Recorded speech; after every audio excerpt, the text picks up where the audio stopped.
I had a bit of that with the last 500 meters of the Ely boat race. There's an inlet like 3 kilometers in, and we'd basically been a length down the entire way up. And Jesse, the cox, goes, to stay in it, we've got to go now. So I started going, hoping the finish line was not 2 kilometers away then. And so in the last 500 meters, I'm at like half slide, throwing my head up the slide to like use the momentum of my body to get myself there. Got your neck on it. Yeah, yeah, pretty much.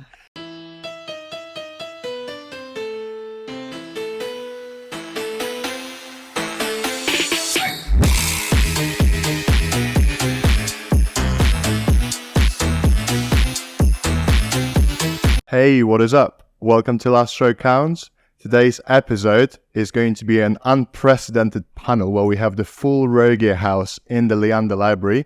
Please welcome Tom, Arthur, Susie, Morgan and Josh to the podcast. Roll credits. Talked about this, I feel like I always say this, talked about this one for a while. But yeah, really nice to get panel going. A little bit of technical issues with one mic short, but I'm sure we'll make it work.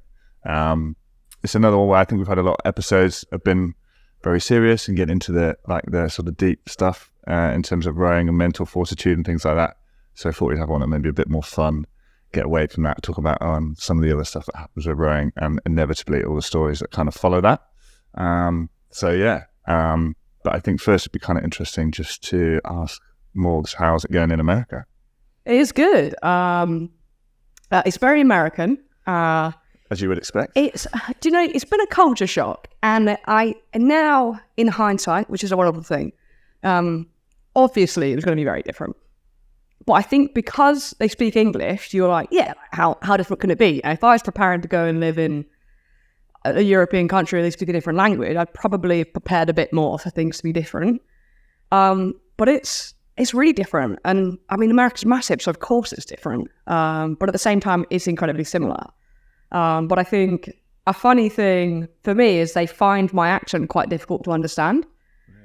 We find your accent difficult. I think people just find it difficult to understand. So try to enunciate a little bit more, say a little bit less slang. But no, still speak Aussie. Will there be subtitles for this podcast?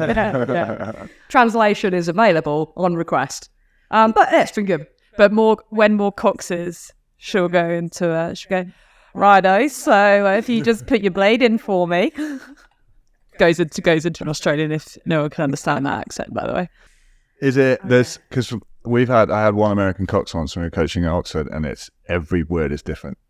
Like they don't say AZ or they say wane off. Yeah, wane off, you learn those things. Port starboard. Yeah. There's been a few times, so I mean, I got up to brief these kind of 3/8s. There's even a Brit in one of these 8s. So I stand around and I'm briefing and I get to the end and then it's silent. And the Brit just looked at me, she's like, none of that was English. I'm like, right, okay. But there's been times where I've been like, right, okay, easy there. Easy there. Easy there. And then I'm like, stop! I'm like, oh, sorry about that. Or it's a buoy. A buoy, yeah. But I'll be like, right, okay, over to the buoy line and carry on. And I feel like when I say buoy, I say it in a really, really weird way. So they also just don't know what I'm saying. But one of the kids was like, oh, what are you calling it? And I was like, a boy. And I spell the word out, like say it phonetically, it says boy. And she's like, oh, I always wondered why someone had this t-shirt. And it said, yeah, buoy. To be fair, the port starboard one is actually right. Like that's what the whole rest of the world uses for, it's only us that use stroke side bow side. And it does make me think that we don't bow side stroke boats because we say stroke and bow. They think that we're only rowing, stroke side stroke. So one of the questions I get asked a lot is they're like, oh, so why do you only port side stroke over there? And I'm like, oh, we don't. And well, it was stroke and bow. But otherwise, rowing is rowing, and it's the same wherever you are. And that's been pretty nice. And it's a great team, very welcoming. Is it big squad? Big squad. I mean, there's like 60 rowers, 10 coxes. Which is mad considering you have, 3 NCAA boats. So that means there's only 3 cox positions available. And you still have 7 athletes that stick around for the team. So it's pretty cool to have, 6 cox tours out side by side of a session, or you get your 4 or your 5/8s out and you just crack on, run drills, whatever you're doing. It's all side by side. It's all kind of, there's real synchronicity in what we do. And Are you on a lake? experience. You've got a lake that you're on. It's we're on the Rivanna River or the Rivanna Reservoir, which is we've got maybe like an 8K stretch. A good 5-6K of that is just kind of like free flowing water. There's not a lot upstream, and then we've got a good 2K of a buoyed course. And then there's also Lake Monticello that if anything is, wrong with the waterway, we can go over there. But it's even in its narrowest part, we can still fit 3/8 abreast. It's a good size. In the narrowest part. Good weather. Lovely weather. It's so flat. Even when it's blowing an absolute gale, it's still so flat calm that I get annoyed and just drive my launch in front of them. Because they need to learn. Because washes are privileged. Yeah. Honestly. Yeah, and I make them shake. And there's just no need. It's so flat. We had, I rode at school on the Severn in Worcester, and the banks are super high because the river comes up high. And like one year, just not even, obviously it's very sheltered anyway, just had good weather, got rowing really well, went fast, and then turned up to Nat Schools in Nottingham, and no one had a clue what to do. We got Pumps on. Yeah, it was just us. You got to practice in it. Yeah. Yeah. So you got to make some waves. Literally. Pumps on just reminds me of that Oxford fixture. Go on. Do you tell story or should I? You can tell it's funny when you say it. So, where was it? 2018, 2019? The Dark Ages. Yeah, years ago, Leander had a fixture against Oxford. So we're out on the tideway. Oxford! Blowing an absolute hoolie. Wind against stream, like the works, like really quite unpleasant conditions. The best sort of conditions. Yeah, biblical. And it's bad when Ross brings the old pump box, which is full of the pumps. Which is the pumps from a fish tank.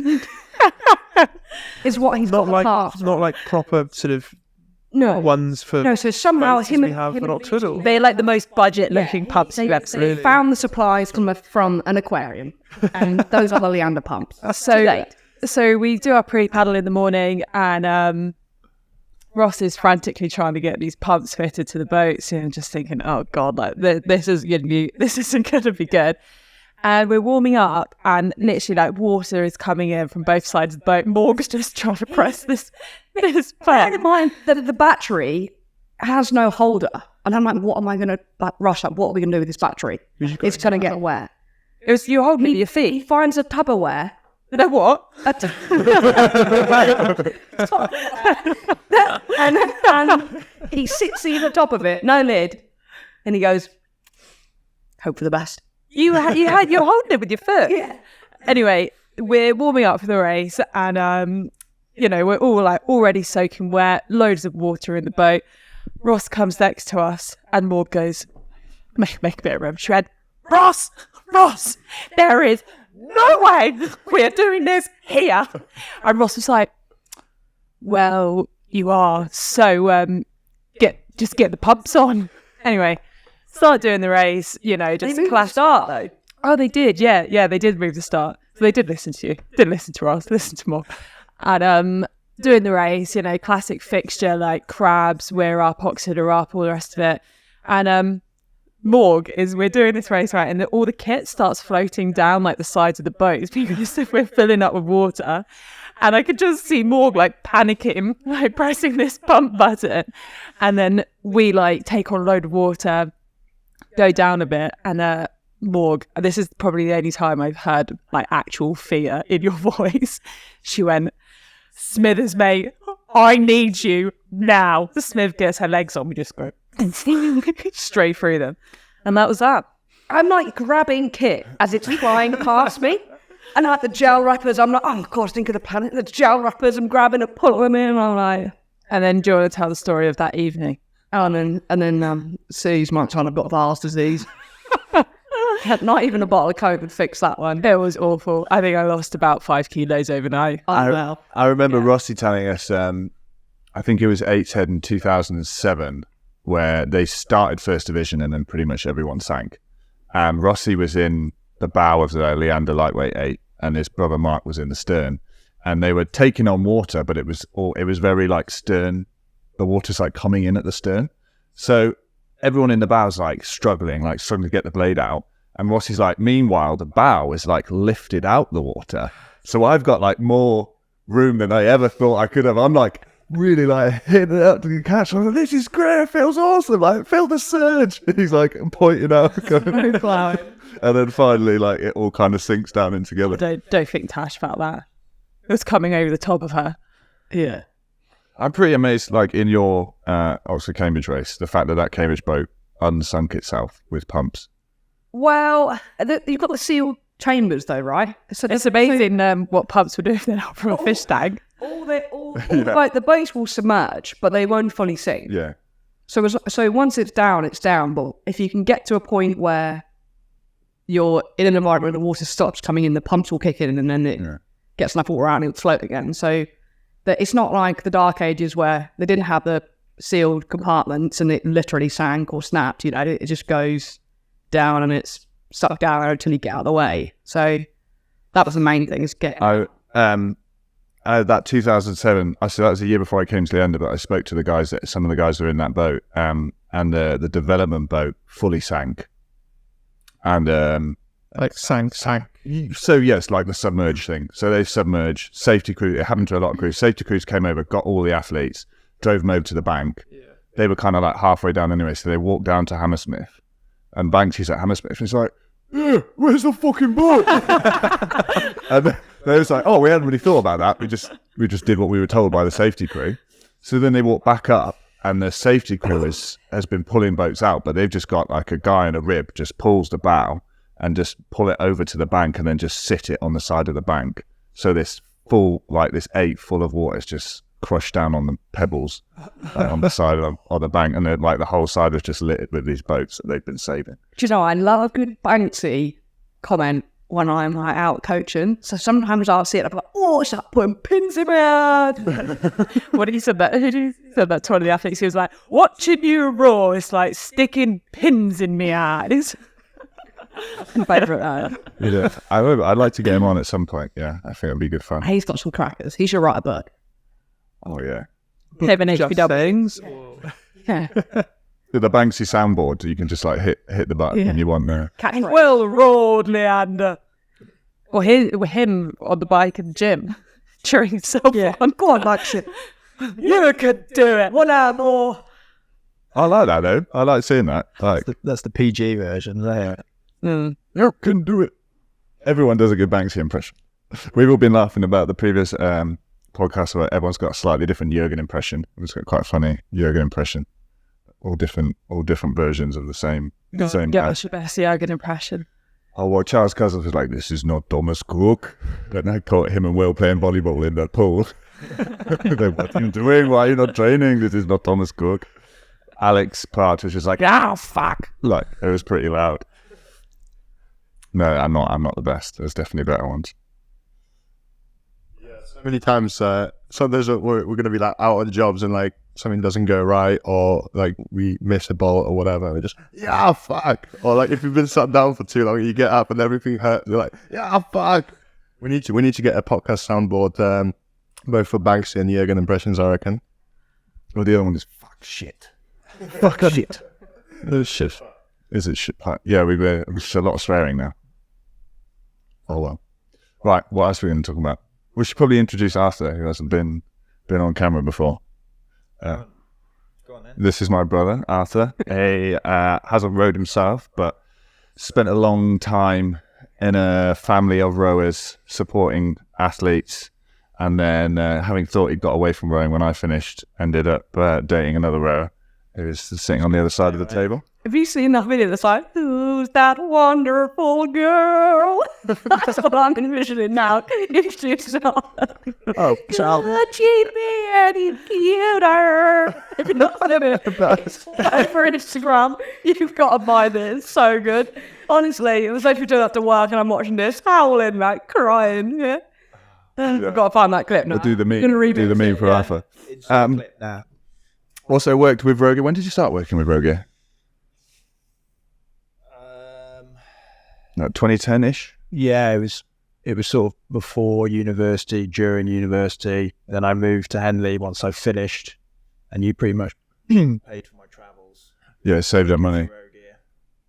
So A yeah, little bit after. spent a lot of time working for Rowgear. Yeah, in last year, Fairly constantly. yeah, on and off, but yeah, keep dragging him back in. Cheap labour. I'm still pretty good at taking apart and putting rowing machines back together. Oh, definitely. But yeah, I thought an interesting thing of having you in this episode was, like you said, you've got a very good perspective of rowing from someone who was not never rowed. You did row briefly at school. Yeah, I did a little bit, but it was just never my sport. Didn't really interest me, like doing it. But because of you and now Susan in general, I've always been like a fan of rowing. But it just wasn't something I enjoyed doing. I still don't understand why any of you enjoy doing it, to be perfectly honest. It's brutal. How nice that you've got real perspective about the sport, whereas the rest of us are still just like, love it, but wounded by it, you know? Well, that's what's strange about rowing. This is what I always say about Tom. The difference between Tom and I is I generally like to enjoy what I'm doing. Like, you do it because it's fun, whether it's playing rugby or, I guess CrossFit's a little bit different, but generally I do stuff because I enjoy it. Whereas I feel like rowers, it's about how much pain can you suffer to win. I think It's like, about the winning. no, but I think it's But That's But not that's- that's part of the fun. but that's not the the taking process. That's part of the fun. But that's the process. Like, I don't think many people would be like, yeah, I can't wait to go out in the pissing rain, do 20k in my single, but you enjoy what it gives you. Yeah, and you do CrossFit sessions now where you work yourself to death. Yeah, so I get it a little bit more with CrossFit, but the reason I can do CrossFit is because it's different every time. So I don't get bored of it. Well, rowing's different every time. Sometimes it could be Ultimately, it's windy. not, though. Like, when Sometimes you're doing a 30-minute or something crazy that you're doing, that's just rowing on an ergo, the same movement again and again and again. Well, sometimes you could blow 10 minutes in. Sometimes you could blow 20 minutes in. you could do it. 5 minutes in. You could do an hour free rate and be hospitalised. Yeah, good training though. But what was it Banksy said? He went, Ew, you shouldn't have really so hard at the end. yeah, the last 2 minutes really killed you off. Whereas, is this post-hour test? Or This is post coming back from the ambulance trip. We did, so a session at Leander used to be an hour free rate on the erg. And before the erg, I was like, oh, I don't feel good. I don't feel right at all. But I was like, I've got to do it. Otherwise people will just think that I'm like getting out of it, like just can't be asked to do it, whatever. So I did it and I'm like, riding along thinking, I do not feel good here. 15 minutes in, I'm like, fuck. Still got 45 minutes of doing like rate 28, rate 29. And then I finished. Somehow actually managed to like pretty much hold the same split. But then finished, went outside. I remember seeing Barney outside. And I was like, oh, I need to go in. Like, I feel really bad. Went in. That was the last bit I remembered until Ross is in my face going, Susie! Susie! And that was that. Got taken by the ambulance, yeah. Yeah.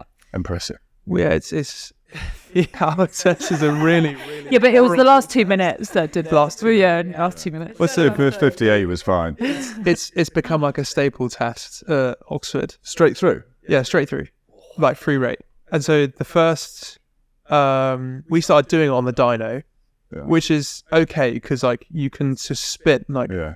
first year I did it, I think I maybe averaged 31, 32.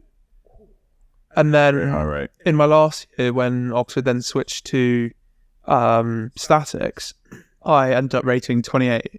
And the physiologist, like the comment in my physiology report after we'd done like step test, 5K, 2, whatever, was our test wasn't maximal as the rate was only 28. And I was like, I couldn't walk after that. Like, it was very much maximal. So when you want the chain to like be more elastic and pull you back up way more, Yeah. it's through and you're like, "Huh?"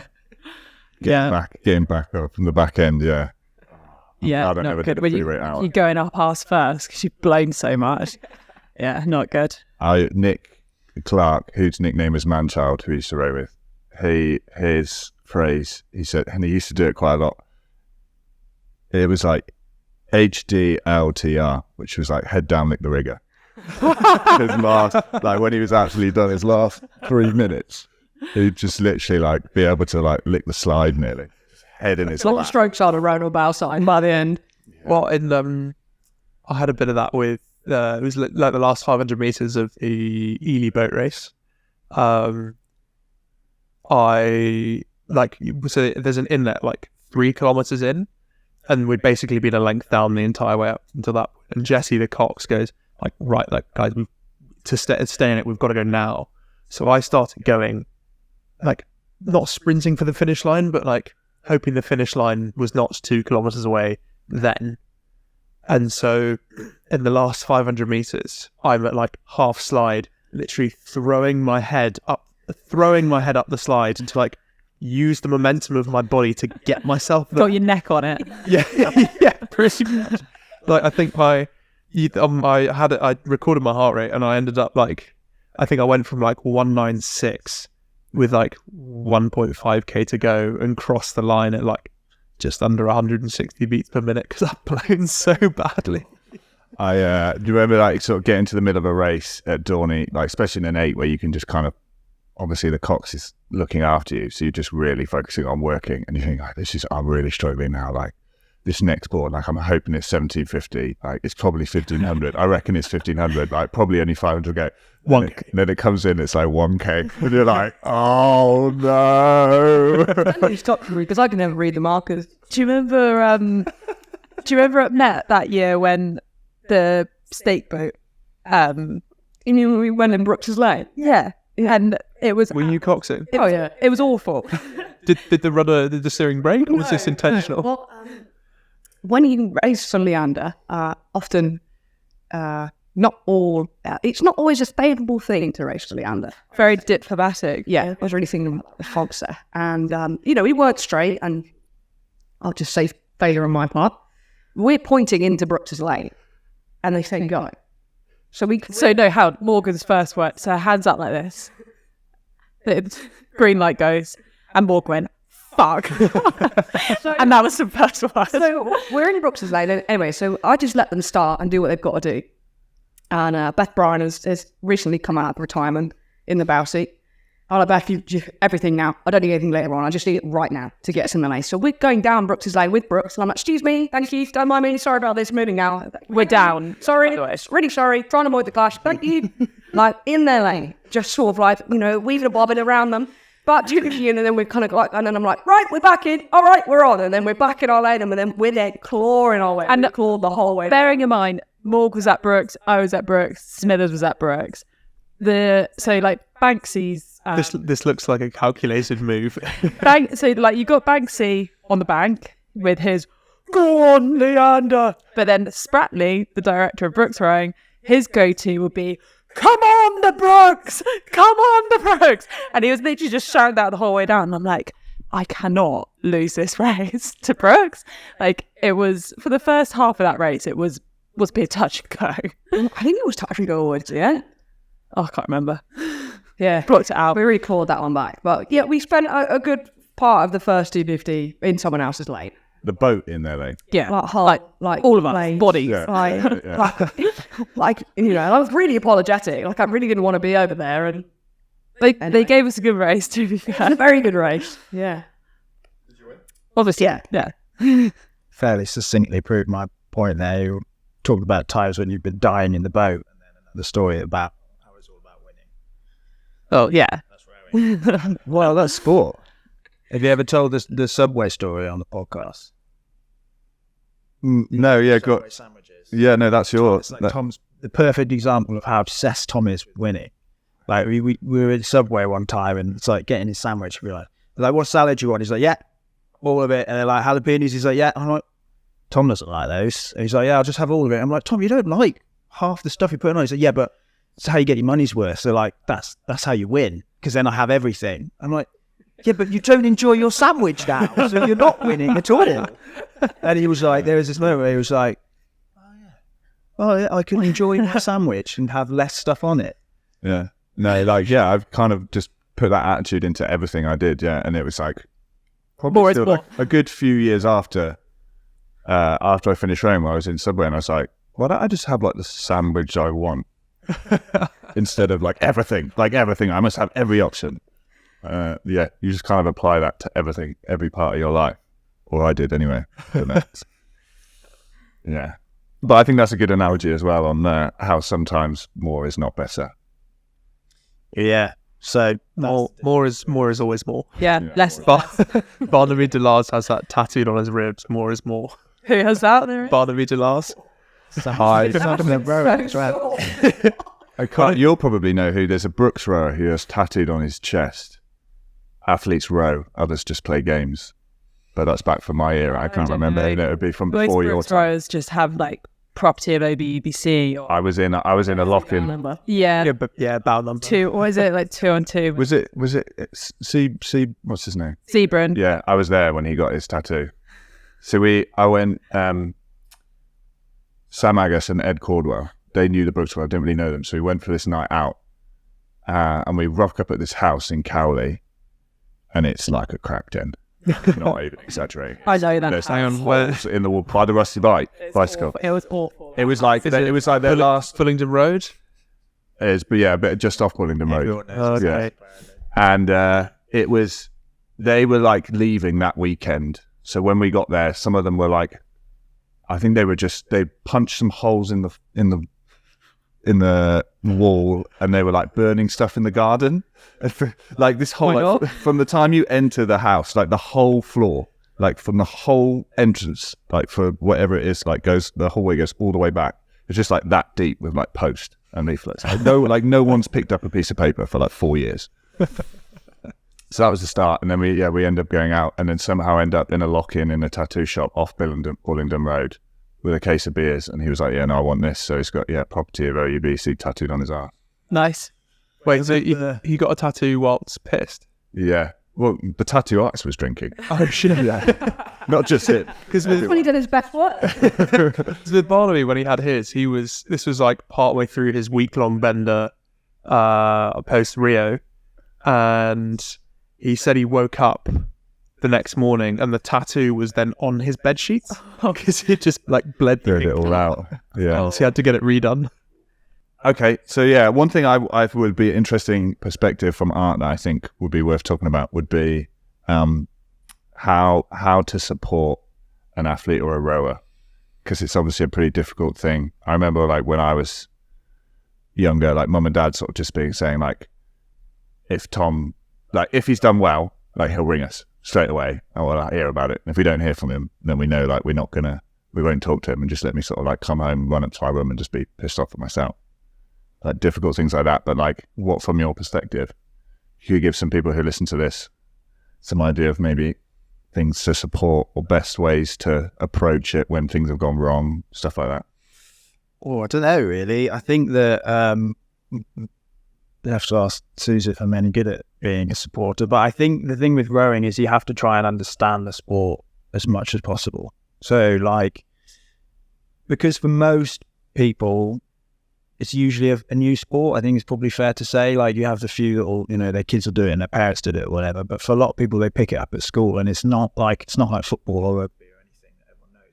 So you got to try and understand the sport, and you got to realise that there's quite a lot of, I don't know if politics is the right word, involved in rowing. So it's not necessarily like you turn up and you do your best and you pulled hard and and you see the results of that. It's all part of the bigger program. So how are their form over time and everything else. So just turning up and doing one good result or getting 2K isn't necessarily going to be enough for that person to achieve. So they might come home and be like, oh, I got, a PB on my 2K, but they're still annoyed. And you're like, that's a good thing, right?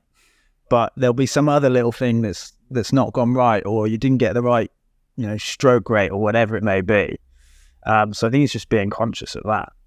Yeah, I think that's a good point. I think I had it, but I've also heard other people talk about it, when you're struggling a bit maybe, and your mum's like, well, why don't you just go and talk to your crewmates about the fact that you're struggling? And you're like, no, I can't, because like in 2 weeks' time I need to seat race them, and I can't have them knowing that I'm struggling or finding the training hard or things like that. So like there's maybe some other things that are different from other sports, but I don't know, what does anyone else think? The first thing that comes to mind, do you remember when we did that, talking about when you're struggling? Do you remember when 2021, we did the speed order before Henley. You were hanging. I wasn't Not hanging hanging. anymore. Yeah. Like diet. Unknown to me, I'm about to become really, really unwell with red S. And we're warming up and I was like crying. I'm like, Morg, I do not feel good. Like my body actually feels numb. Like I don't know how I'm going to get through this speed order, like having a full-blown meltdown in the stroke seat. And Morg went, Suze, turn around and show everyone. I was like, what? Morg's like, go on, turn around. And I turned around and I was like, guys, I'm just really tired and I don't know what to do. And Smithers, she's like, Annie Withers, call her Smithers. She's like one of my best mates. I was her bridesmaid a few years ago, like go back years from Brooks. She was in the 8 and she went, oh, just get on with it, Suze. I was like, yeah, all right. Just yourself up. I will. And that was that. But I do think it's interesting because actually I think showing your vulnerability is a really important part of the team. But I guess there's a time and a place for it. I also think in like that crew, everyone's tired, but when you see someone else on the boat, you're pretty solid as rock, so you turn around and show everyone like, God, I'm so tired, I'm not sure I can do this. Everyone's like, right, we'll pull. Like Lauren Owen, 7 seat, she was just awesome. Like every other stroke should basically be like, yeah, I'm here, good, yeah, fine, yeah. And it's just, so I think, in that situation, it was the perfect thing to do because it just shows like, you could be having a bad day, but other people have got your back and it will go both ways. I think as well, rowing is like, you can be out, you can be in the boat with other people and you're arguably doing everything right. Yeah, it doesn't feel right. And so coming home, you can be a little bit miffed off and like your loved ones can sense that. But then when they ask you, and you can't really explain because you're like, well, I wasn't necessarily doing anything wrong. And like, nobody was doing anything wrong. It just didn't feel right. And that's where rowing is so weird and addictive in its own right. It's that actually sometimes the main thing you're looking for is a little bit of touch. And that's so hard to get. And I think that's what makes it so difficult to then verbalize to other people who don't do it. It's like actually what that is. Yeah. Do the It's a race. game of inches, isn't it? Rowing. Like it's all about the minute details. I think that's the other big one. Again, like rugby or football, you don't have to be perfect all the time. You just have to win. And like you do generally, if you're playing a game, something you might not be perfect, but in the end you win, and that's okay. Whereas rowing, obviously you win, yeah, that's great, but you'll come off and be like, didn't do this well enough, didn't do that well enough. Because if we continue doing that, we're going to lose a second, and that's enough to maybe lose when we go on to race. So and so. So it's a lot more about the detail, I think. Well, as you were saying with like earlier when you're like, oh, got a PB on the 2K or whatever, but I didn't quite do the right rate. Like it is that attention to detail. Like for me personally, like if I have a session like Morg's described, like I then find it actually quite hard to switch off coming home. So it's like, I have to force myself to make sure I like to just like don't, if like any video was taken from that session, like I don't go back and look at the video, or that I'm then not like constantly just sort of like running things over in my head. And then like, my 2K PB earlier this year, like for the second 500, my rate was 2 pips too low. I was like, well, great, a PB, but yeah, I was like, ideally that could have been 2 pips too high. I was like, that's not what I was aiming for. Yeah. So it is like, because you're so focused on trying to, I don't know, take the perfect stroke, or trying to like gel with a crew, or trying to like perfect your performance, because it is all about like striving for perfection. It can then be really hard to, when you come home, just let that go.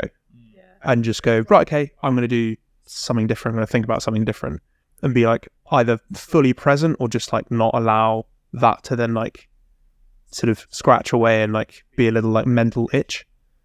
So in terms of like athlete support, like it's useful when someone at home then like helps distract you, if that makes sense, because then you've got an entirely new focus and you can let that mental itch just go. Yeah, when we talked with Ben Welburn, talked about sort of professionalism, and I was sort of thinking about that the other day, and professionalism is not it's not being like serious and professional all the time. It's knowing when to do it and when not to do it. And I think with rowing, especially I've seen this with coaching, when we were coaching now, you can record footage that morning and then airdrop it to all the athletes that day, which is great because they get like real-time feedback. But then you also find out that athletes then just spent the whole day, they've just found one stroke and then just single frame going back and forth. They're like, there's so much concentration when you're doing it. There needs to be a time when you're not doing it. But like, say if you've been working on something that session, so like I've been trying to work on like getting like timing my catch to the wheel stopping or whatever, and then I'll go and review the footage, and then it's like, oh, there are 5 other things I could be working on as well. Like why haven't these been put? Why am I not doing these? Like, oh, that's not looking. I'm like, hold my finish, and you just spiral.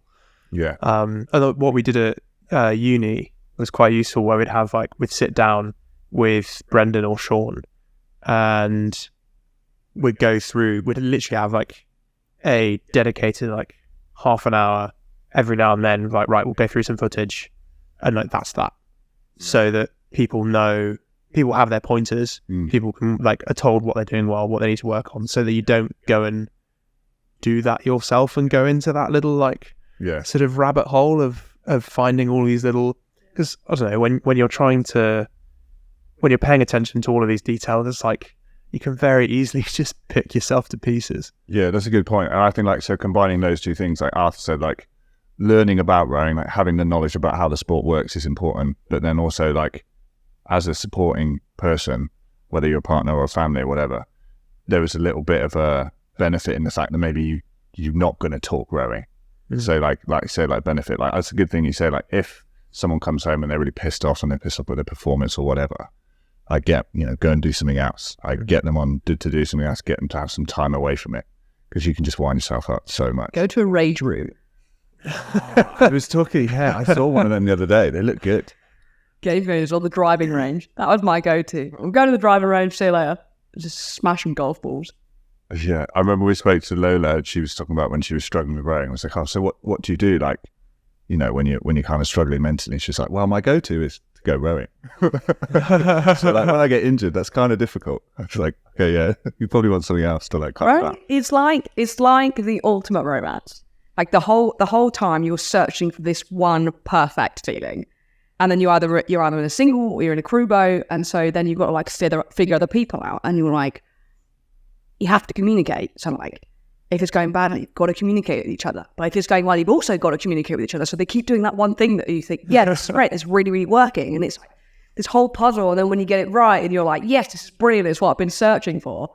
And I always think like, if you approach it like, right, like how do you build romance? Well, then you build rowing. But, well, it's sport. It's so weird. And why do we have like a race where you come off and you're like, oh, I nailed that. And then the time's yeah, and you're like, oh my god, how? Or the opposite. I had a race in final trials one year, and I was like, we've absolutely messed that up so bad. Like, still came like 11th. I was like, what? I think it's funny to ask people when the result sheet, like before the result sheet comes out. I hate that. Do you look bottom up, top down, or just look at it? Like, where do you think you're placing? And it's the worst when you go like top down and you're like looking. Who was it? It was Alf Sinclair, wasn't it? It was saying about he didn't think he'd done that well, so he was like, he'd never done better than maybe like 20th, so he sort of started at 15, but he also knew he'd done badly, but he sort of didn't go any higher than he'd ever done, so he started at 15 and 20 and it just started getting, he was like, oh fuck, I really messed that up. And then someone came back and said, oh wow, he smashed it. And I went back over and said, oh shit, fit. Yeah. So like freaked himself out by just being like, I'm at like 150 and I haven't seen my name. It's like the only time I've had feelings like that before is like when your GCSEs are coming out and you just don't know where to look first. You're like, just look at it, and then you see that they're kind of all right, but then oh god, no, that one's not quite right. But no, there is nothing more stressful than waiting for a trial sheet result. I'd say I hate people, but I guess I'm probably jealous of the person that's always like, no, I've not done very well. And then every time the results come out, and they always have done very well. Like, oh, it's so annoying. But yeah. Now the trick is you wanna, when you've got the GB trial up in Boston, finish the trial, get your boat de-rigged on the trailer, get changed, recovery shake in hand, get out of there before the result sheet comes out. Get to the Peterborough's emphasis. Yeah. Pull up, pack up, piss off. Although I did that once, got up, got everything loaded, absolutely ready to go. Stood with Dan Ritchie, giving me a lift up there, and Dan was like, we go. Like, as soon as you get off, we're going. And then I think we went and found a coach, like, we're going. And Colin was like, no, you've been selected for random drugs testing. So they had to go, they had a little caravan, had to go in this caravan, and you pee in one cup, but then you separate it into 2 cups, and there's like a minimum amount that you have to have. Treat you like, I swear. No, well, so there's a minimum amount it has to hit the line on the A and the B sample, otherwise it doesn't count, and then they have to wait for your next week. And it's like, what if this one's really tight? Like, it's going to be could be like an hour. It could be an hour before I like pee again. I can see Dan Ritchie outside, just like, it's pissed off already, and literally like fill the A and B cup, and I was just like getting like the last drips out, and the guy was like looking at it. Okay, yeah, we'll let you have that. Oh, thank God. Drugs testing is always an enjoyable experience. Do you have many? I've never had one. Do you ever get tested? No, that'll be, I guess, have you know of any coxes have been tested? Yeah, normally if it's Olympic year, those coxes are tested. Yeah. What do they test the coxes for? Same stuff. Banned substance, regardless. Beta blockers, things like that, maybe. Thing, but like, how does that aid your performance? Like, if you started like taking loads of tests and like became really muscly, that doesn't make it. Yeah, but there could be like mental stimulation drugs and stuff like that, or presumably something to help you lose weight. Yeah. Oh yeah. Like the stuff on the list is the same for most sports. Well, like stuff to keep you calm. Yeah. So beta blockers keep your heart rate down. That's what your weight loss shooters would take. Yeah. Because then it stops them like their arm moving around. So, Josh. Yeah, so how are you doing these days? Recovering. Yeah. Because I got rhabdomyolysis from the 2K trials in November. And I got to 500 meters in and was like, oh, this is really easy. I could be on for a PB here. And then about 200 meters later, started to go really slowly, and I crossed the finish line at 1:38, which was not the intended plan. I then spent the night in A&E, and saw a kidney specialist on the Tuesday afterwards. It's like basically you get excessive muscle cell death, and then their contents goes into your bloodstream and screws up your kidneys. So like the sign for me was that my urine was a nice sort of dark reddy pink colour, and what the consultant told me is that is myoglobin, which is like the protein that makes up your muscles. So I essentially just pissed out my muscles. So yeah, my body's taking quite a hit, and I'm on the road to recovery. Have you lost weight? No, because I spent a week doing nothing, so I put on weight. Came back a couple kilos heavier. And then, so how did it feel different from like normally blowing up in an erg? Like, if anyone else is kind of feeling like, is there like having had that feeling now, would you go back and be like, oh shit, like that feels a bit different? I don't know, actually. Difficult to compare, like to sort of think in the moment what it was.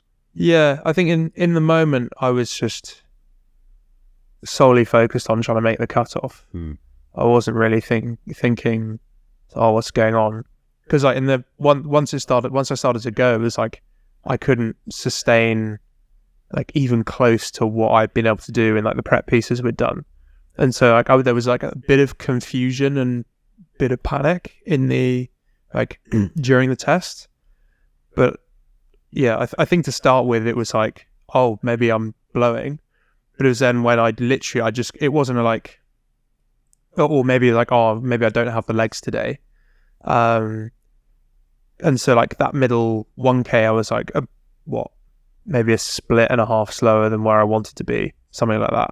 But then when I went significantly slower in the last 500, I just got slower and slower throughout the test, to the point where like, I didn't really have anything. And like I don't know, how long do you normally take to recover after a 2K? Like 20 minutes before you're back to normal? Yeah. Like for 90 minutes afterwards, I was just completely out of it. Like for 60 minutes, I was like on my back, incoherent. I wasn't really able to couldn't really string a sentence together. I was getting maybe like a word out every 2 to 3 seconds if I really concentrated. Wow. And then after about 90 minutes, I started to feel a bit better. And then I started to get this like kidney pain, but I don't think it was actually my kidneys. I think it was like the muscles around my kidneys that were all just a bit pissed off from what I'd done to myself. And then obviously I went to the loo, and then I was like, oh yeah, something bad has happened. And that was it was doing the erg. Yeah. And to say, having spoke to the specialist, what are the contributing factors for rhabdo? Well, when you get it during exercise, it is like the strain you put your muscles under. So a mate of mine, so when we were talking about the hour test earlier, a mate of mine got rhabdomyolysis from the hour test. He was 50 minutes in, started sprinting, so severely dehydrated. And so the dehydration then puts his kidneys under more strain. But then 2 minutes later, he's then collapsed off the erg with paramedics called in. He threw up, was practically unconscious, threw up thick black vomit and spent quite a while in hospital. This was in September, but I don't know, JP, he's built differently. He is there's nothing, I don't think I've ever met anyone who is quite as driven as he is. And so he made it back for the blue boat.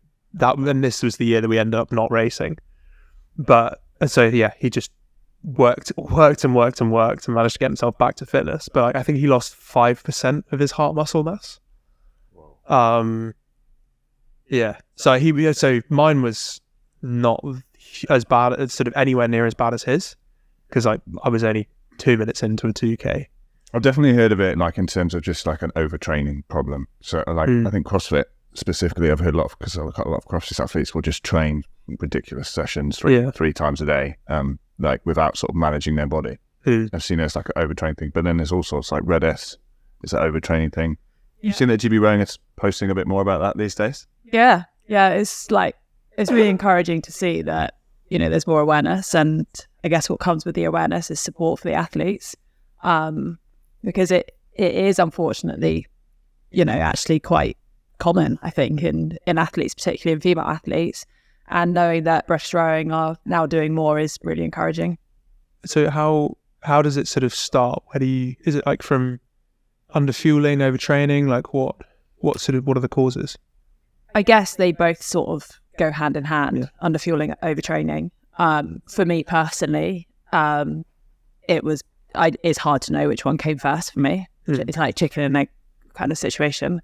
But yeah, for me, I did a lot of training on next to no calories. That 2020, 2021 time for me, I really didn't eat much food. And you were with me through most of it. And it's looking back, it has potentially ruined my rowing career. So it's certainly something that needs to be addressed. And yeah, as I said, I'm really pleased to see that there is more support for athletes from grassroots all the way through to British Rowing, because it's a horrendous condition that I think over time causes, really quite devastating situations.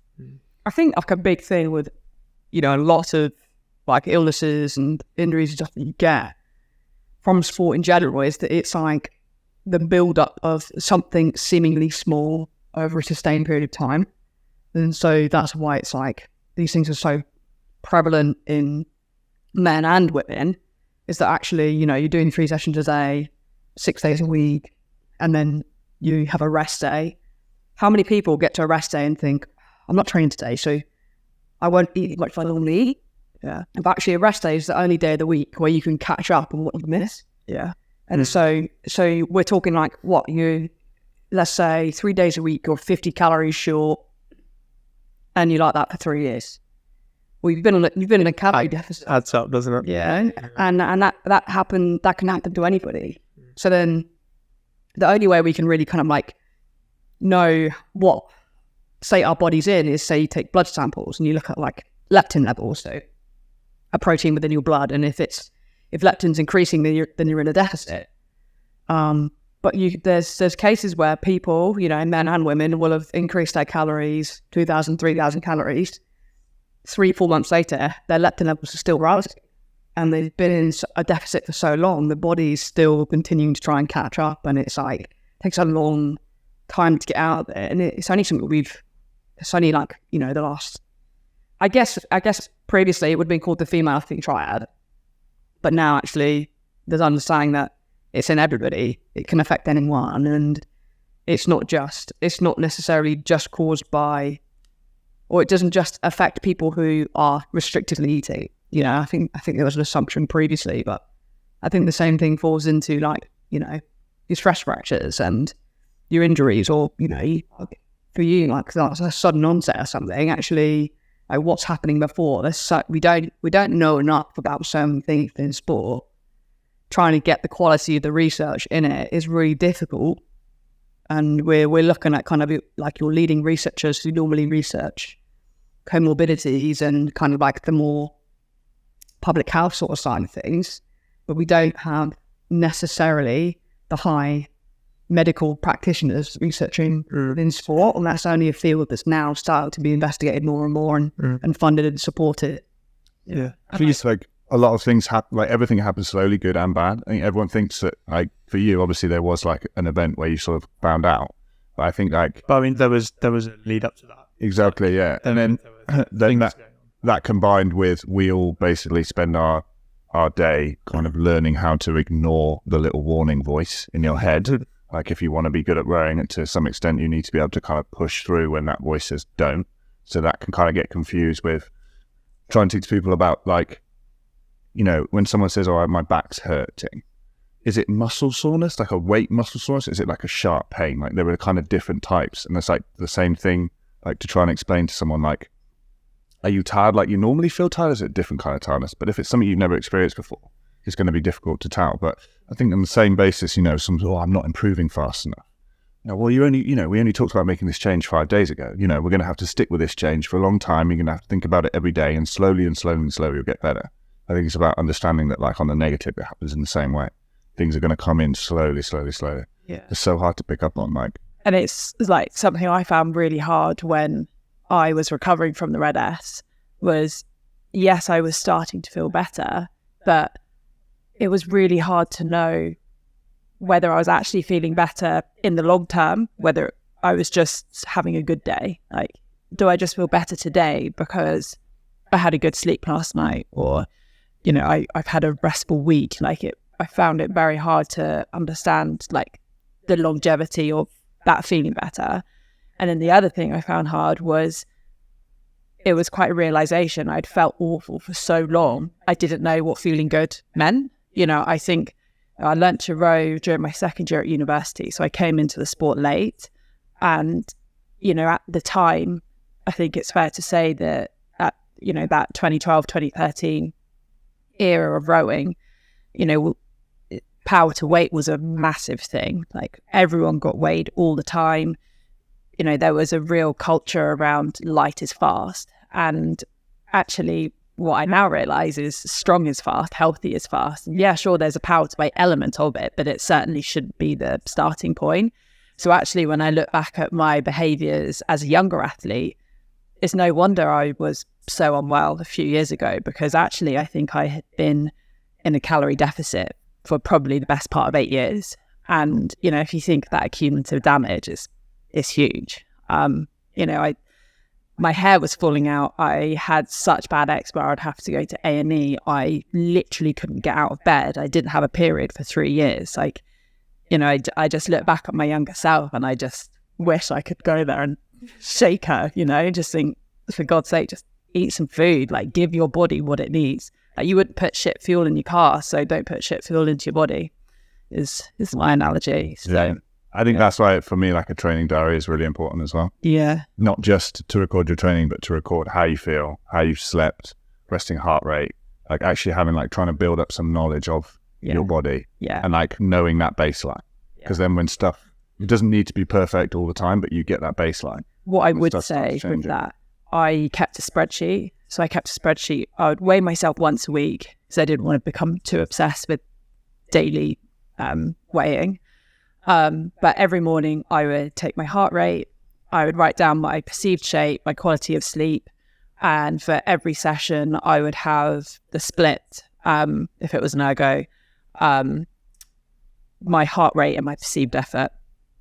And it was a really good thing to do. I did it to that extent, that much detail. I did it for the best part of the year. But what I would say is you can just become too obsessed with it. Yeah. And I, for the past year, actually haven't done it at all because A, you can psych yourself out. You think, oh God, my heart rate's 2 beats higher. That means I can't do this 2K erg test. No, your heartbeat's just a few bits higher because it's hot or, something like that. Well, you're nervous. You got But better. Yeah, exactly. Yeah. So I think, like anything, it's all about balance. I do it, but not too much. So we record all these things and we're so anal about everything we're writing down. We track everything. And I honestly think a fundamental thing that at all levels that should be introduced, if we're going to track stuff, it's like a fun scale. We should be having fun. Yeah. And it doesn't matter if you're an Olympian or you're grassroots. This should be fun. Yeah. And there will still be, I was talking to a Leander athlete the other day and they were struggling. And I was like, well, at the end of the day, it's just rowing, and we love rowing. That's why we've got hooked. For some reason, the sport has lured us in, and we love doing it. But at some point, that you stop loving it, and you don't need to fall out of love with the sport. Actually, when you're enjoying it, you're faster, everything's better. You can go after things, you can try harder, and we should be able to be at our best and to continue to push our limits and push our boundaries, and be enjoying the day to day. And there'll be how many times did you win something and you didn't allow yourself to celebrate that win? It's so stupid. And then it's over and you're like, why was I such an idiot? Why didn't I enjoy those things? And I honestly think that if we're going to track stuff, right, bang a fun scale in there and enjoy it. It's so ridiculous. I remember looking back on my career and having times thinking oh yeah, well, I won under 23 medals, but I never won anything. I never had that crossing the line and win the gold. And then be like, no, I won Henley. And having almost forgotten that you've won stuff because it wasn't quite the thing that you wanted to win. Yeah, definitely. And we've spoken about that before. I think that comes back to supporting somebody who's a rower. That's oftentimes your job is to, you're talking about the type of people you all are, so driven that you'll do an ergo and send yourself to A&E, or you'll train so hard that you put yourself in red S, or you train till you basically broke your back. And you talk about your fun scale, most of the time you are having fun because, as you say, you love it, but you just don't realize it because you're so bogged down in the details.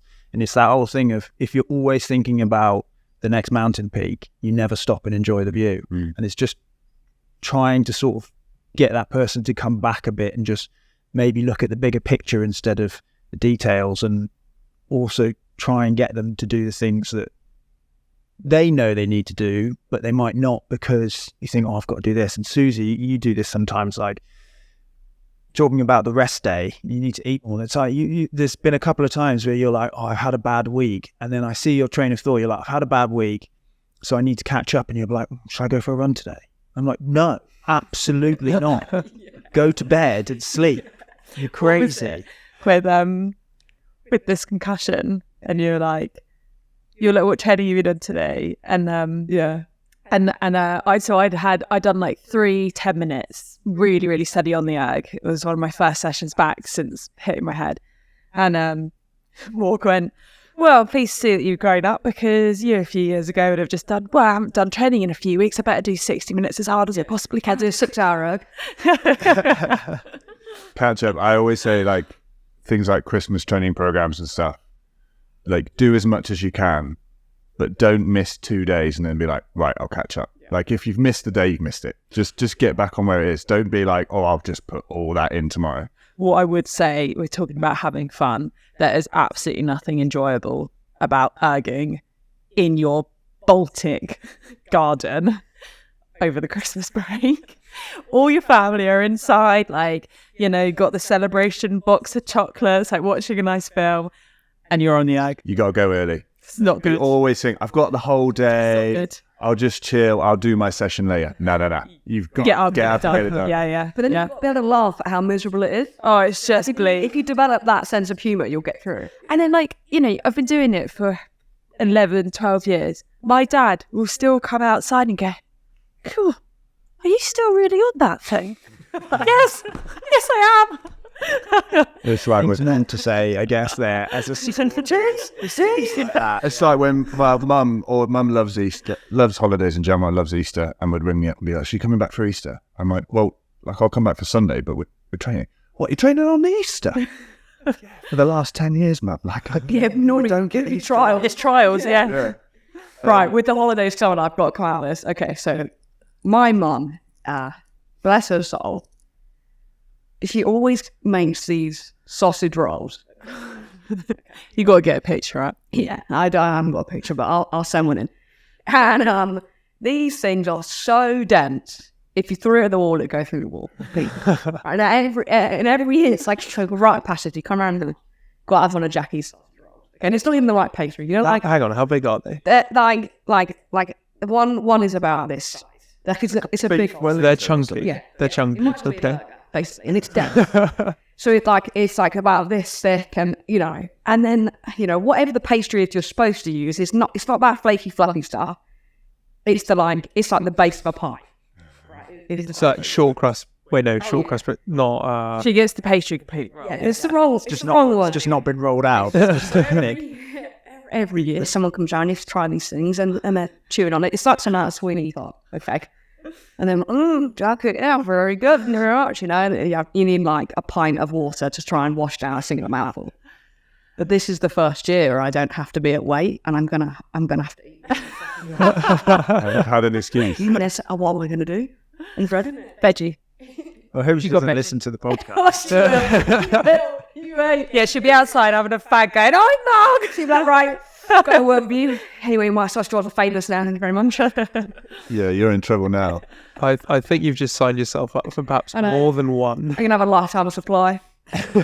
So I guess we're getting towards it now on that note. Yeah, like tips for Christmas, tips for dealing with Christmas as a rower, as a cox maybe, in general, training, food, enjoying yourself, things like that. Definitely just get up and get your session done so you can enjoy the day. Yeah. Like, you don't get much time to be with your family. So instead of having the guilt that you haven't done the session or the fear of what session is to come, just be present with your family, enjoy being with them by getting up and getting the session done. Also, don't train on Christmas Day. No, I love it. I love it. I really fall into grow that up. group. Really? I know. Well, just like probably wouldn't do it now, but like when I was 14 and I found out that James Cracknell trains on Christmas What, Day, you're not going to do it this because Christmas? none of his enemies do. I was like, oh, I'm in. Like that's Yeah, this session is going to make me so fast. So you're not training this Christmas Day then? I Don't do that. You don't do that anymore. I don't think I did that last year. Did I? So you go for a marathon run this year? Did we? I'm just Or trying did to we? get him to- So, trying to 'cause make he him- knows. Yeah, he knows. Just trying to make him work out on Christmas Day. Well, I swear, like some families have like a tradition where they'll do a half marathon in the morning. Yeah, that's not. Trot. But my family is that family that does a 5K run. Really? Yeah. You go for a run on Christmas Day? Yeah, Dad takes Grandma to church and we go for a run. He's full of flying there. He has. My grandpa, we got to church. I think not even religious. Doesn't go any other time of the year. I think the Literally. you want to date. I see why rowers date each other now, because last year you came to ours. Obviously, I'm not a rower, but last year you came to ours around Christmas time, and I think that was the first time you met my parents. And she's outside. She brought her ergo with her, gets out of the car, she's outside. Like, if that had been a normal family, they'd been like, who is this person you brought home? But luckily for her, it was our family, so they were just completely used to it. They're like, oh, Susie's on the ergo outside. Is she in -4? Yeah. No one even cared. Good luck. Good job it was our house, though, because it also was broken. The screen wasn't working when I got the ergo. The screen was definitely working because I saw how bad the specs were. Or some, no, I fixed You must it. have fixed I fixed it. it before you got on it, yeah. Oh, yeah. No, you did. That's right. Yeah, you You did. put a new bungee in it. and Yeah. something No, wrong you. with the Oh, no, screen. you serviced it for me. Yeah, so Before, yeah. and That's what you get when you come to the Clark house. Bring your ergo with you. well, you serviced it for free for because it's actually James's ergo, isn't it? No, that was my erg. It was that James. But I also fixed James Erg, and then you gave me a bottle of Bollinger. And I saw the price of Bollinger in the shop the other day, and it's actually it's a pretty good deal because you were like, I'll do it for free, and then you got a bottle of Bollinger. It's just not far off the amount. Probably more than what Good choice. Yeah, the best. Yeah, I agree. I think Christmas is like, it's definitely the time to try and, I think what you said about being present, I think when you're training, do the training, and when you're not, don't. And like that goes back to like what we spoke about having time away from rowing and make sure you're not getting stuck in your head about it. It's so easy, isn't it, to just keep, and I think it's getting easier and easier with social media. You can just sit on TikTok and just go through rowing reels or. I think something really hard about, I don't know if you guys found this in COVID, but we're so used to leaving our home, going to training, leaving training, going home. And yeah, still there's times where we find it hard to switch off from leaving one. We find it hard to switch off even though we're leaving a building and going to a different one. So actually when you have to train in your home environment, which is usually your place of comfort where you try and relax, it can actually be really stressful to like give yourself the motivation to train because you've got to get yourself off the sofa onto the erg, or hard to switch off. So if you can, like, don't have your erg in sight of, if you're in your living room and you can see your erg in the garden, just try and put it around the corner so you're not reminded of it, and just try and like create a bit of boundaries, I guess. Like, if there is space in the garage, put it in the garage so you don't have to be reminded of it in your garden. You'll realise like how synonymous this is, like a toxic relationship. I literally was just thinking toxic. Like, I don't want to see you. Yeah. Like, you don't get that with other sports. Like, make sure it's outside my eye line, otherwise I'm going to end up on it. It's like, put the football and boots away. I just can't deal with it. If I have to look at another football. I know, can you imagine? You're like, your mum and your dad, you're like, you normally they're like, should you go for a kickabout? They're like, should go and do a few bursts. Just quick hour 20, you and I. Yeah. We do that sometimes at work when where it was freezing the other day. Right, burst to 20, warm up. 7 strokes, max watts. Boom. I can imagine you doing that when you have kids. Being like, yeah, we'll just have a bit of fun, like we'll bond together on the ergo, and then like cut to this little kid on the ergo and you're screaming at him to go. Yeah, only 65 minutes left. More! No, maybe not that. But sat here now, like listen to you, I can hear the voice in my head now that it's like, you're going to train on Christmas now because Arthur's mentioned it. Like, I can feel it in there being like winding me up. Yeah, we're all going to wake up now on Christmas Day and be like, oh, great, here we go. I'll film it and we can put it on one of the podcasts so everyone can see. Did we film Susie? All I'm hearing is 2K on Christmas Day. Seven birds. Right, we're going to get on Zoom. Half hour 8:20. Also, do a 2K or try a 2K if you are a parent or a supporter. Like, see how hard it is. Yeah, get into that is good. But like, get on an ergo and try a 2K and see exactly how much it sucks. Yeah. My dad gets on the erg every day at the moment. He's doing 20 minutes. Yeah, Jackie started rowing it the other day. She rode a quad with 3 people in it. There's so many. I was like, all right, Jackie, that one very back was fine. Yeah, bag in the corner. Finally for you. I think now she's rested tomorrow. Oh, yes, Dad. She ran me up the stairs, gave a bit of welly. I was like, all right, sir. Come on, then. Oh, but Where's she rowing where? Rough there. Yeah, at Ross, but what event? Is it Monmouth? Maybe. I don't know. Yeah, I don't think it might be Monmouth. Quick. Other head races are available. There's one point where I was the only person in our Sell the BBC. Yeah, everyone. bug went through. Well, I started it, and then Dad was like, that looks really easy, I'm going to have a go at that. So then joined Worcester Rowing Club and was like, oh, it's not that easy. And then my sister learned it at uni. And she would have done quite well. She got into like the UL development squad, but she was at Queen Mary, which is like the other side of London. So like, you have to get up at like 3:30 or something because you're having to get the tube across the whole of that. It's like a nightmare. Not happening. Right. Then Mum did it for a bit and you did it a bit. So everyone had a go. I definitely think it would give you appreciation because rowing's, you like look at it, or you look at a good crew, you're like, easy. Yeah, I could do that. I don't know what they're worrying about. Why do you keep coming home and complaining that you can't do it? Or just go. Why don't you just, if you're not happy with your erg score, why don't you just pull a bit harder? It avoids you saying that. Yeah. I guess you're never going to understand anything, but I guess like just with any sport, isn't it? It's just trying to be sympathetic. But I really like, going back to, I really like what Jess said, like use the advantage of not being a rower to allow the conversation to get steered away from rowing at times. Good advice. I've got a question then. Go on.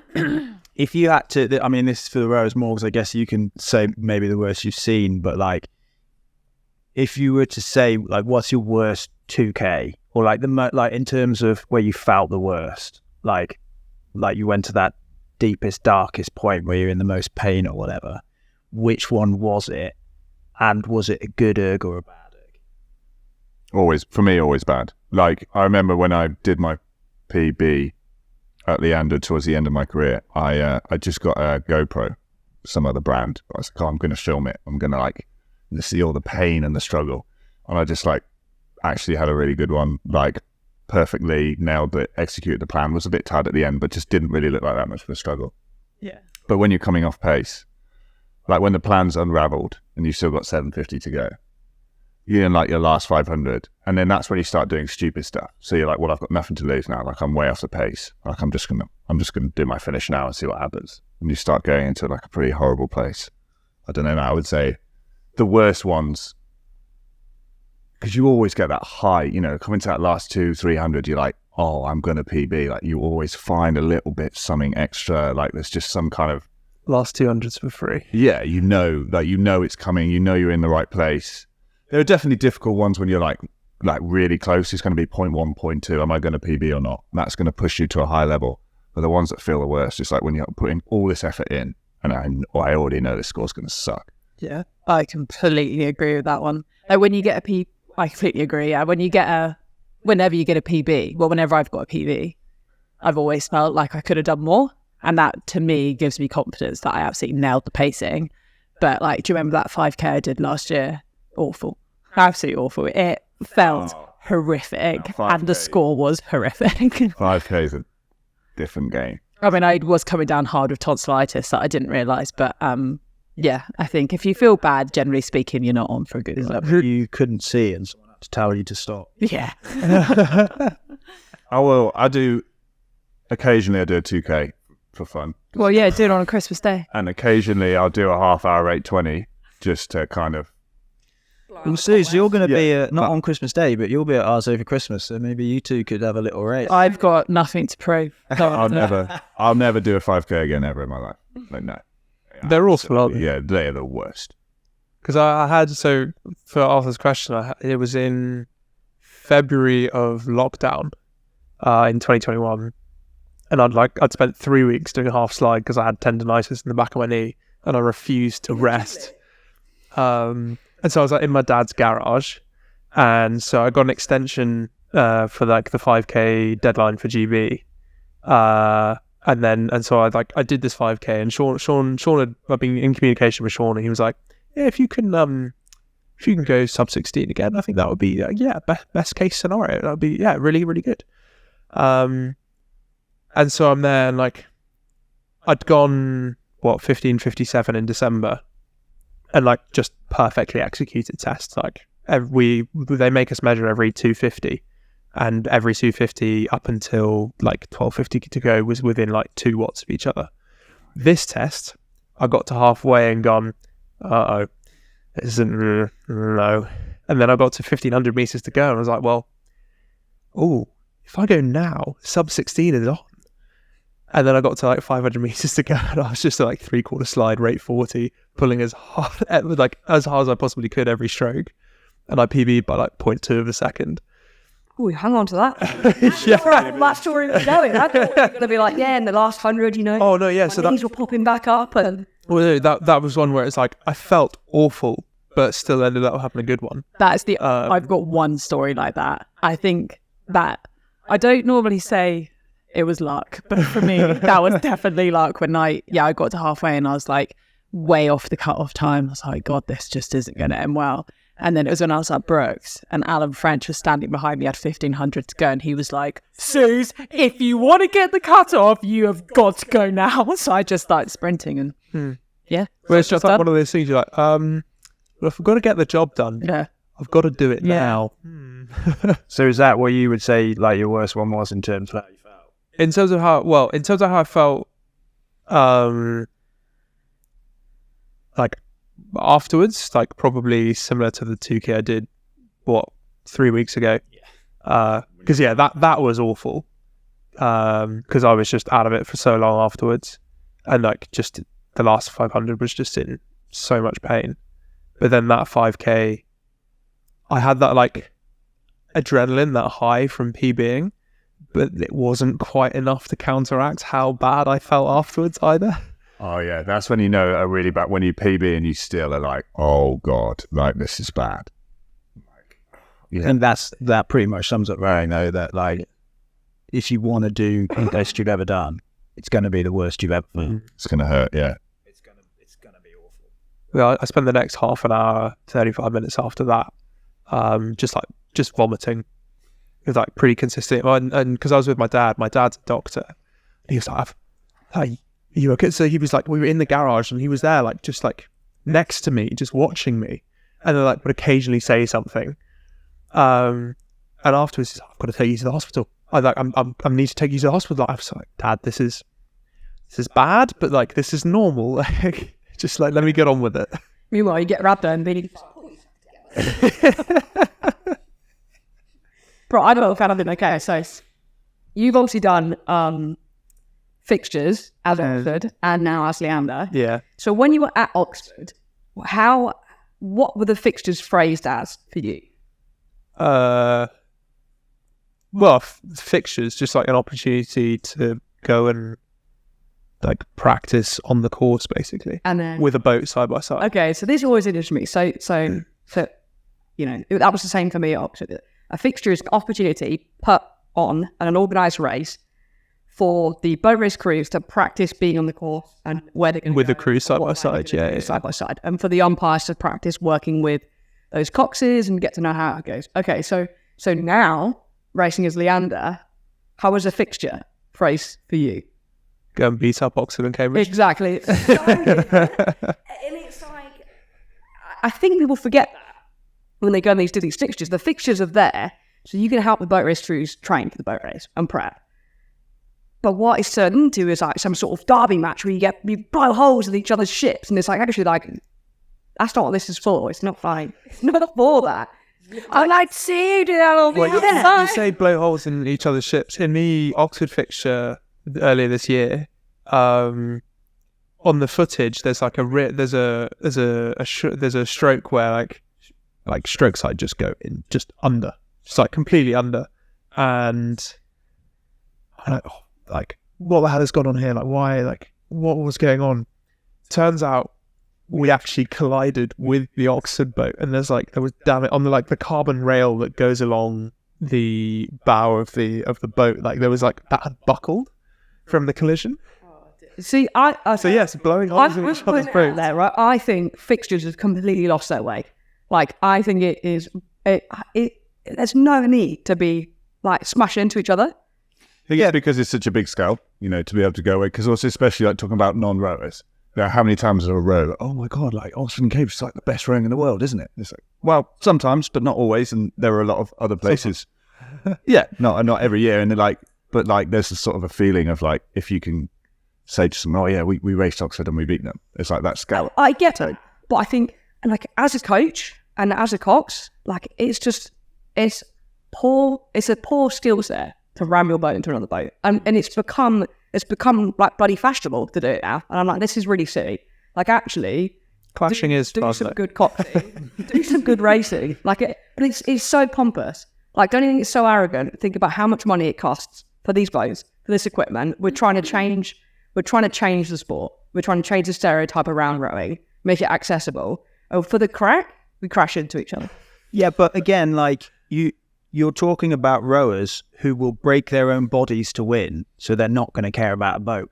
Anyone who thinks you can take 8 elite or 9 elite level athletes from Leander, drive them all up to London and say, you're not here to win, you're here to help the other team learn. It's never going to happen. But the expectation is still to deliver like the hardest race that someone can do. What I'm saying is those coxes and those trenches, just don't ram your boat into each other. Like, the stream is not that skinny. It's not this tiny piece of string that we're trying to balance on like a tightrope walker.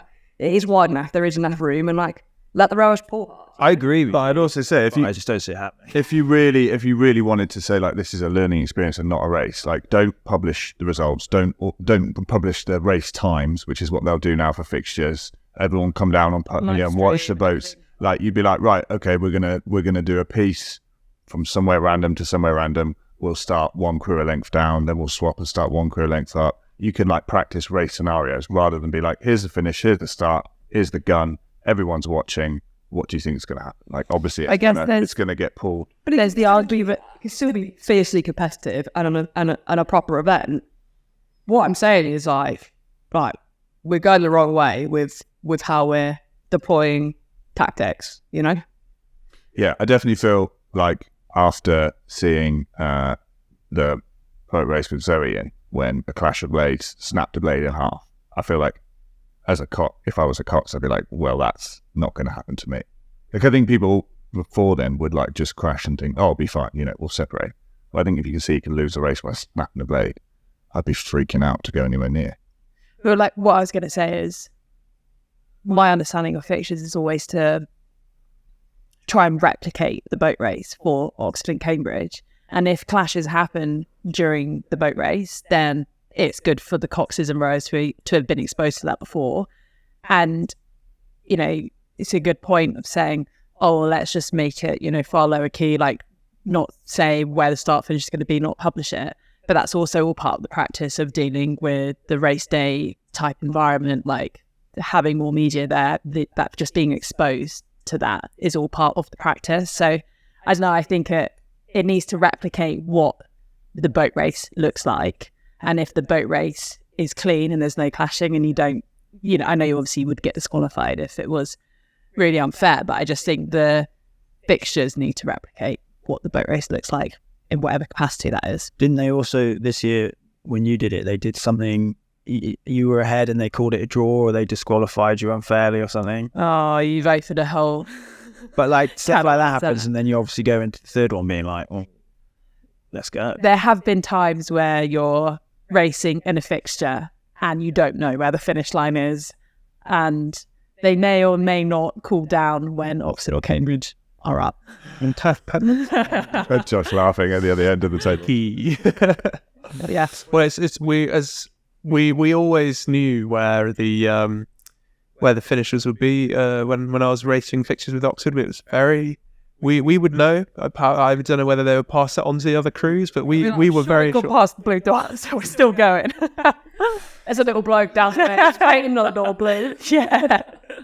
In my second year, we had a fixture against Brooks, and we lost the first one, I think, by half a length, and then we won the second one by a length. And on their report, they said they won both of them, and they just made up margins. I do think that apparently we lost by clear water. it is funny. Like, what? If you read, say it's Oxford v Brooks v Leander, whoever, read Oxford's report and then read who they're racing. And it's funny how you can turn things around. That's why it's televised now, you know. Yeah. You can watch your back to see what actually happened. Yeah. Take the win where you can. Cool. I think we'll wrap it up. Josh is going to go off to London. Thanks very much for coming, guys. Random chat, bits and pieces, all sorts of stuff. It was fun to get you all guys in the room. Hopefully we can do it again in some time. When you Too far. We're going to speak to you again later on this month. Yeah. With What's Christmas special? Oh yeah. I'd like to get Art back on with talk about some CrossFit stuff, maybe with your CrossFit coach, and just keep talking about doing that one. And Josh, we still haven't done your origin story. But if we don't fit that in, definitely next boat race would be another fun one to do. Awesome. So that's everything for today's episode. So on that note, easy there. Cue the music.